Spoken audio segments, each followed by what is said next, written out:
मुंबईमध्ये गेल्या वर्षी एक तरुणी बेपत्ता झाल्याची बातमी माध्यमांमध्ये आली। कदाचित ती आज कुणाच्या लक्षातही नसेल, पण त्याच मुली संदर्भातली आणखी एक बातमी आज आम्ही तुम्हाला दाखवणार आहोत, कारण वर्ष उलटून गेलंय आणि या प्रकरणामधलं थ्रिल काही केल्या संपत नाहीये। ही तरुणी नेमकी कोण होती आणि काय झालं तिच्यासोबत, बघूयात। 29 नोव्हेंबर 2021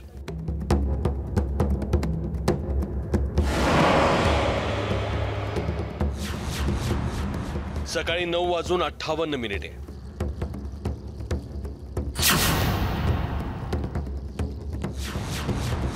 स्थळ विरार लोकल स्टेशन।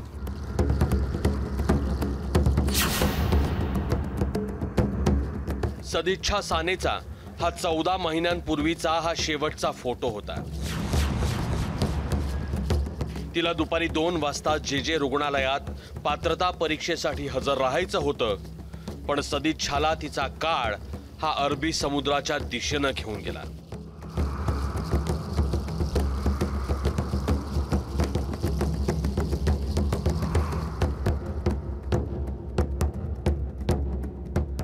सदिच्छा साने जे रुग्णालयात न जाता अंधेरी स्थानकावर उतरली, तिथून दुसरी ट्रेन पकडली आणि वांद्रे स्थानकावर उतरली आणि तिथून रिक्षा पकडून ती पोहोचली ती बांद्रा बँडस्टँडवर। पण सदिच्छा जणू तिथून गायबच झाली। विरारवरून बायकड्याच्या दिशेने निघालेली सदिच्छा अचानक बँड्रा समुद्रकिनारी कशी पोहोचली? जर तिचं लोकेशन 2 तास बँड्रा बँडस्टँड होतं, तर त्यानंतर ती कुठं गायब झाली?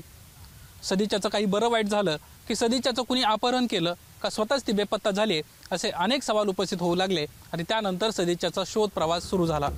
सुमारे 14 महिने तपास सुरू राहिला आणि त्या 14 महिन्यांमध्ये फक्त एका माणसावर पोलिसांना संशय निर्माण झाला। त्याचं नाव होतं मिठ्ठू सिंग, जो पेशाने जीवरक्षक होता।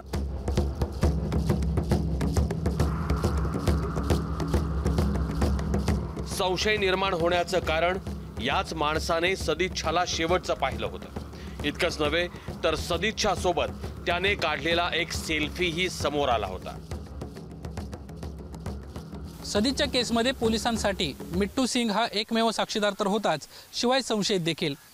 मिठ्ठू सिंगकडून या केसमध्ये ठोस माहिती येणं अपेक्षित होतं, मात्र ती माहिती मिळत नव्हती, कारण त्यानं दिलेल्या माहितीमुळे सदिच्छा केस आणखीनच गुंतागुंतीची होत गेली।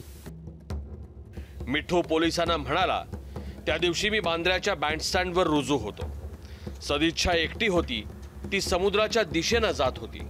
ती आत्महत्या करेल या भीतीने मी तिच्या मागे मागे गेलो, पण आपण आत्महत्या करणार नाही असं तिनं मला सांगितलं। त्यानंतर आम्ही खूप गप्पा मारल्या। पहाटे 3:30 पर्यंत आम्ही बँडस्टँडवरच बसून होतो। आम्ही तिथे सेल्फीही घेतले। त्यानंतर आम्ही दोघेही तिथून निघून गेलो। मिठ्ठूच्या या दाव्यामुळे तपास जणू रखडलाच। पुढे काहीच घडत नव्हतं। एबीपी माझाला मिळालेल्या विश्वसनीय सूत्रांच्या माहितीनुसार मिठ्ठू सिंह सातत्यानं मागच्या 1.5 वर्षात आपला जबाब बदलत होता। यामुळेच पोलिसांना देखील त्याच्यावर संशय बळावला। अखेर पोलिसांना आपला खाक्या दाखवताच मिठ्ठू सिंहनं आपणच सदिच्छाचा खून केल्याची कबुली दिली आणि त्यानंतर पोलिसांना ज्या ठिकाणी सदिच्छाचा मृतदेह टाकला होता ती जागा देखील दाखवली। has shown us the place where he has disposed the body. Accordingly, search operation is going on. ते आरोपीने जे आम्हाला जागा दाखवले आहे त्या अनुषंगाने आम्ही इथे सर्च ऑपरेशन सुरू केले आहे आणि तो सर्च ऑपरेशन सध्या चालू आहे।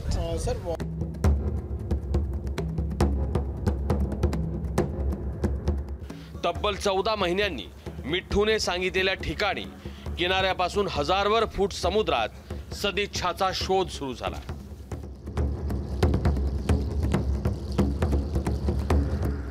ते आम्ही सर्च ऑपरेशन वेगवेगळ्या एजन्सीकडून त्यांना इन्व्हॉल्व करून करत आहेत आणि तो सर्च ऑपरेशन अजून चालू राहणार आहे। नौदलाच्या वतीने आता करण्यात आली आता या ते आमचे 2-3 आहे ते प्रायव्हेट आणि ते नेव्हीचे आणि त्याच्या मार्फतीने ही जे सर्च ऑपरेशन आहे ते चालू आहे।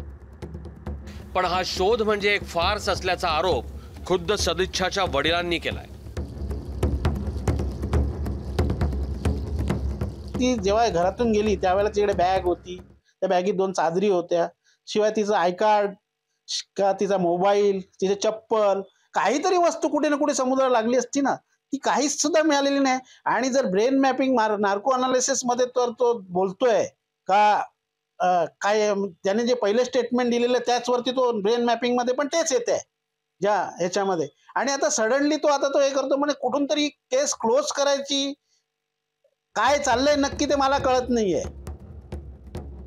मिठ्ठू सिंग अचानक गुन्ह्याची कबुली कशी देऊ लागला?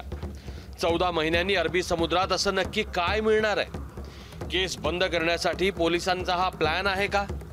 मिठ्ठूच्या ब्रेन मॅपिंग मध्ये हत्येची कबुली नव्हती, मग मिठ्ठूने आत्ताच कशी हत्येची कबुली दिली?